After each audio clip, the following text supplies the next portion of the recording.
नमस्कार दोस्तों, कैसे हैं आप सभी लोग। स्वागत है आपका मेरे YouTube चैनल पीक परफॉर्मर्स में। तो देखिए दोस्तों, 14 और 15 तारीख को हमारा TGT का एग्ज़ाम है और 20 और 21 तारीख को हमारा PGT का एग्ज़ाम है। तो हमें पढ़ाई बहुत अच्छे से करनी है और आज हम पढ़ने जा रहे हैं हिस्ट्री। और ध्यान से पढ़िएगा, लगातार पढ़िएगा। क्वेश्चन नंबर 1 है हमारी स्क्रीन पर। प्रथम तराइन का युद्ध कब हुआ था? ऑप्शन है 1191, 1192, 1193, 1195। तो इसका राइट आंसर है 1191। पृथ्वीराज चौहान तृतीय तथा मोहम्मद गौरी के बीच 1191 ईस्वी में भटिंडा के निकट तराइन का प्रथम युद्ध हुआ था और इस युद्ध में मोहम्मद गौरी की पराजय हुई थी। हमीर महाकाव्य के अनुसार पृथ्वीराज ने मोहम्मद गौरी को कैद कर लिया परंतु उत्साहपूर्वक उसे छोड़ दिया था। तो इसका राइट आंसर है 1191। नेक्स्ट क्वेश्चन है हमारी स्क्रीन पर। क्वेश्चन नंबर 2, विजयनगर राज्य की स्थापना किसने की? ऑप्शन है राम राजा, हरिहर और बुक्का, देवराय, विरूपाक्ष। तो इसका राइट आंसर होगा हरिहर और बुक्का। 1336 ईस्वी में भारत के दक्षिणी पश्चिमी तट पर विजयनगर राज्य की स्थापना करने का श्रेय हरिहर और बुक्का के नाम दो भाइयों को हुआ था और विजयनगर का प्रथम शासक हरिहर प्रथम था। वह 1336 और 1356 ईस्वी तक उसने शासन किया। 1336 से लेकर 1356 तक उसने शासन किया और उसकी प्रारंभिक राजधानी अनेगोंडी तथा बाद में विजयनगर राजधानी बनी थी। तो इसका राइट आंसर है हरिहर और बुक्का। क्वेश्चन नंबर 3 है हमारी स्क्रीन पर। क्वेश्चन नंबर 3 है हमारी स्क्रीन पर। मोहम्मद तुगलक द्वारा चलाई गई सांकेतिक मुद्रा किस धातु की थी? ऑप्शन है चांदी, लोहा, तांबा और सोना। इसका राइट आंसर है तांबा। बर्नी के अनुसार खजाने में धन की कमी और साम्राज्य की नीति को कार्य रूप में परिणत करने के कारण मोहम्मद तुगलक को सांकेतिक मुद्रा चलानी पड़ी और ईरान में गेखातू खां के समय में सांकेतिक मुद्रा चलाई गई थी। बर्नी ने सांकेतिक सिक्का को तांबे का बताया है और फरिश्ता ने पीतल होने की बात कही है। तो इसका राइट आंसर है तांबा। नेक्स्ट क्वेश्चन है स्क्रीन पर। क्वेश्चन नंबर 4, निम्नलिखित को कालक्रम के अनुसार सजाइए तथा दिए गए कूट का उपयोग करते हुए उपयुक्त विकल्प का चयन कीजिए। तुगलक वंश, सैयद वंश, गुलाम वंश और लोधी वंश। तो इसकी एक ट्रिक है, ये वंश ज़्यादातर याद नहीं हो पाते हैं, तो इसकी एक ट्रिक है याद करने के लिए। गुलाब खिले तब सांस लो। तो गुलाब से गुलाम वंश, खिले से खिलजी वंश और तब से तुगलक वंश और सांस से सैयद वंश और लो से लोधी वंश। तो यहाँ पर खिलजी वंश दिया नहीं है, तो पहले नंबर पे हमारा आ गया गुलाम वंश, दूसरे नंबर पर आ गया हमारा तुगलक वंश और तीसरे नंबर पर आ गया हमारा सैयद वंश और चौथे नंबर पर हमारा लोधी वंश। तो इसका राइट आंसर होगा ऑप्शन नंबर सेकंड, CABD, क्योंकि पहला गुलाम वंश, गुलाब खिले तब सांस लो, खिलजी इसमें दिया नहीं है। तो गुलाब, गुलाम, तुगलक, सैयद और लोधी। नेक्स्ट क्वेश्चन है हमारे स्क्रीन पर। क्वेश्चन नंबर 5, वह कौन सा मुस्लिम यात्री था जो विजयनगर के दरबार में राज दरबार में आया था? ऑप्शन है अल-उमरी, अल-बरूनी, इब्न बतूता, अब्दुल रज़्ज़ाक। तो इसका राइट आंसर है अब्दुल रज़्ज़ाक, क्योंकि अब्दुल रज़्ज़ाक फारसी यात्री था जो कालीकट के जमोरिन के यहाँ शाहरुख का राजदूत बनकर आया था और अब्दुल रज़्ज़ाक ने अप्रैल 1443 में देवराय सेकंड के शासनकाल के दौरान विजयनगर की भी यात्रा की थी और विजयनगर शहर के अद्भुत रूप और वैभव से आश्चर्यचकित होकर उसने लिखा था कि मैंने पूरे विश्व में विजयनगर के समान दूसरा शहर न देखा और न सुना है। इस प्रकार बना हुआ है कि एक के भीतर एक, इसमें 7 परकोटे हैं। तो कौन आया था, वह कौन सा मुस्लिम यात्री था? तो वो था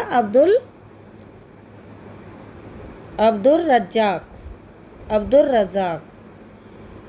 नेक्स्ट क्वेश्चन है हमारे स्क्रीन पर, क्वेश्चन नंबर 6। एक प्रत्यक्षदर्शी ने भारत की किस इमारत से उत्प्रेरित होकर कहा था कि उसे जन्नत से धरती पर उतारा गया है? दिल्ली के लाल किले का भवन, ताजमहल, हीरा महल, दिल्ली की जामा मस्जिद। तो इसका राइट आंसर है दिल्ली के लाल किले का भवन। यह प्रत्यक्षदर्शी ने भारत के दिल्ली के लाल किले के भवन की इमारत से उत्प्रेरित होकर कहा था कि उसे जन्नत से धरती पर उतारा गया है। दिल्ली के लाल किले के उत्तरी भाग में सुप्रसिद्ध दीवान खास स्थित है और यह भवन शाहजहां के शासनकाल में निर्मित अन्य भवनों से अधिक अलंकृत है। नेक्स्ट क्वेश्चन है हमारे स्क्रीन पर, क्वेश्चन नंबर 7। पुरंदर की संधि 1665 किसके बीच हुई थी? पुरंदर की संधि 1665 किसके बीच हुई थी? ऑप्शन है शिवाजी और औरंगजेब, शिवाजी और जयसिंह, शिवाजी और शाइस्ता खां, शिवाजी और अफजल खां। तो इसका राइट आंसर है शिवाजी और जयसिंह। यह शिवाजी और जयसिंह के बीच हुई थी।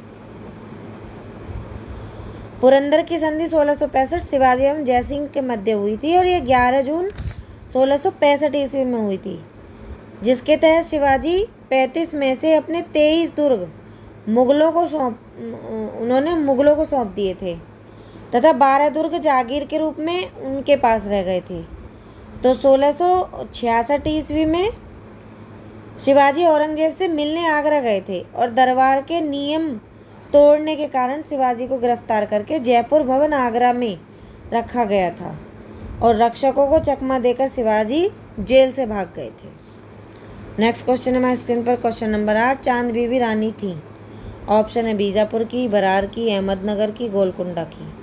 तो इसका राइट आंसर है अहमदनगर की। चांद बीबी अहमदनगर के तीसरे शासक हुसैन निजाम खां की पुत्री थी, निजाम शाह की पुत्री थी और जिसका विवाह बीजापुर के 5वें सुल्तान अली आदिल शाह प्रथम के साथ हुआ था और 1580 ईस्वी में पति की मृत्यु के बाद उसने अपने नाबालिग पुत्र इब्राहिम आदिल शाह द्वितीय को बीजापुर का सुल्तान बनाकर खुद संरक्षिका बन गई थी और 1584 ईस्वी में वह बीजापुर से अहमदनगर लौट गई थी और चांद बीबी अहमदनगर की शासिका थी। तो इसका राइट आंसर है अहमदनगर। क्वेश्चन नंबर 9 है हमारे स्क्रीन पर, मनसबदारी प्रणाली किसके द्वारा आरंभ की गई?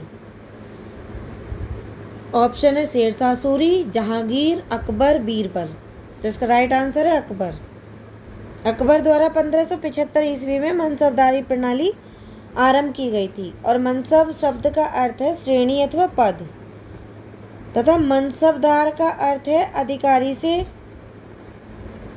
और जिसे शाही सेना में एक पद अथवा श्रेणी प्राप्त थी। मनसबदारी व्यवस्था दशमलव प्रणाली पर आधारित थी। अकबर ने मनसबदारी व्यवस्था के आधार पर सैनिक संगठन का गठन किया था।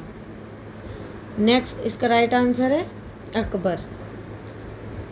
नेक्स्ट क्वेश्चन हमारे स्क्रीन पर, क्वेश्चन नंबर 10। मुगल सम्राटों में चित्रकला का पारखी कौन था? ऑप्शन अकबर, शाहजहां, जहांगीर, हुमायूं। तो जहांगीर चित्रकला का पारखी था। जहांगीर की चित्रकला के प्रति केवल रुचि ही नहीं थी, वह कुशल चित्रकार भी था और जहांगीर अपनी आत्मकथा तुजुके जहांगीरी में लिखता है कि मेरी चित्रकला के प्रति रुचि तथा पहचान की निपुणता इस सीमा तक पहुंच गई थी कि जब किसी मृत अथवा आज के चित्रकारों का कोई भी चित्र बिना उसका नाम बताए मेरे सामने आता है तो मैं तत्क्षण बता देता हूँ कि यह चित्र अमुक व्यक्ति का है। अकारिजा उसके कला विभाग का अध्यक्ष था। नेक्स्ट क्वेश्चन है हमारे स्क्रीन पर, इसका right answer Jahangir. Next question है हमारे स्क्रीन पर, क्वेश्चन नंबर 11। आईने अकबरी का लेखक कौन था? ऑप्शन है अलबरूनी, अबुल फजल, बदायूं और बरनी। तो इसका राइट आंसर है अबुल फजल। आईने अकबरी की रचना अबुल फजल ने अकबर के समय में की थी। यह ग्रंथ 3 भागों में विभाजित है। इस ग्रंथ में अकबर की शासन व्यवस्था और उससे संबंधित नियम और कानूनों का विस्तृत रूप से वर्णन किया गया है। इस ग्रंथ में अबुल फजल ने अपनी वंशावली और जीवन कथा को भी लिखा है। इस ग्रंथ को मुहिब खां ने पूरा किया था क्योंकि लेखन कार्य के समय 1602 ईस्वी में अबुल फजल की हत्या हो गई थी, लेकिन इसके लेखक हैं अबुल फजल। नेक्स्ट क्वेश्चन हमारे स्क्रीन पर क्वेश्चन नंबर 12। निम्नलिखित में से कौन अवध का अंतिम नवाब था? ऑप्शन है सादात अली, नसीरुद्दीन, नसीरुद्दीनौला, वाजिद अली शाह। तो इसका राइट आंसर है वाजिद अली शाह। 4 फरवरी 1856 को अंग्रेज़ रेजिमेंट ने नवाब वाजिद अली शाह से भेंट की तथा अवध की गद्दी छोड़ने के लिए एक संधि पर हस्ताक्षर करने के लिए कहा, और वाजिद अली शाह ने कहा कि संधियां बराबर वालों में होती हैं और हस्ताक्षर करने से मना कर दिया था। तो डलहौजी ने कुशासन का आरोप लगाकर अवध का विलय अंग्रेजी राज्य में कर दिया था और नवाब को कलकत्ता भेज दिया गया था। नवाब ने अंग्रेज़ों द्वारा दी जा रही 12 लाख रुपए वार्षिक पेंशन लेने से भी मना कर दिया था। तो इसका अंतिम नवाब वाजिद अली शाह था। नेक्स्ट क्वेश्चन हमारे स्क्रीन पर क्वेश्चन नंबर 13। मुतखब उत तावारीख पुस्तक के लेखक के नाम हैं मिर्ज़ा मोहम्मद कासिम, अब्दुल कादिर बदायूं, इनायत खां, अबुल फजल। तो इसका राइट आंसर है अब्दुल कादिर बदायूनी। अब्दुल कादिर बदायूनी। अब्दुल कादिर बदायूनी का जन्म 21 अगस्त 1540 ईस्वी को जयपुर में स्थित टोडा भीम नामक स्थान पर हुआ था, परंतु इसकी मृत्यु बदायूं के उत्तर प्रदेश में हुई थी। उसने शेख हातिम सम्मती एवं शेख मुबारक नागौरी के अंतर्गत शिक्षा ग्रहण की थी और वह उच्च कोटि का लेखक एवं अनुवादक था। उसने मंतखब उल तावारीख की रचना कर बादशाह अकबर को समर्पित किया था, परंतु इसका प्रकाशन जहांगीर के समय में हुआ था। तो इसका राइट आंसर है अब्दुल कादिर बदायूनी। नेक्स्ट क्वेश्चन हमारे स्क्रीन पर क्वेश्चन नंबर 14। ब्लैक होल काल कोठरी दुर्घटना कब घटित हुई? ऑप्शन है 21 जून 1756, 20 मई 1756, 20 जून 1756, 19 जून 1756। तो इसका राइट आंसर है 20 जून 1756। बंगाल के नवाब के आज्ञा के बगैर अंग्रेज़ों ने कलकत्ता में फोर्ट विलियम की किलाबंदी कर ली थी और नवाब ने 15 जून 1756 ईस्वी को पोर्ट विलियम को घेर लिया था और कुल 146 अंग्रेज बंदी बनाए गए। 20 जून 1756 ईस्वी को एक कोठरी में बंद कर दिए गए और दूसरे दिन सिर्फ 23 व्यक्ति जीवित मिले। इसी को ब्लैक होल घटना कहा गया है और इस घटना के प्रत्यक्षदर्शी गवाह जेड हालवेल हैं। तो इसका राइट आंसर है 20 जून 1756। नेक्स्ट क्वेश्चन है हमारे स्क्रीन पर क्वेश्चन नंबर 15। दक्षिण के नासूर ने किसको बर्बाद कर दिया था? अकबर, अलाउद्दीन खिलजी, शाहजहां, औरंगजेब।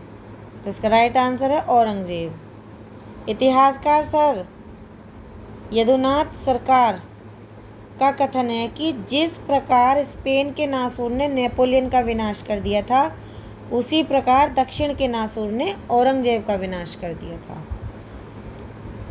तो आज की वीडियो यहीं समाप्त होती है। प्लीज़ वीडियो को लाइक शेयर कर दीजिएगा और चैनल को सब्सक्राइब कर दीजिएगा। धन्यवाद।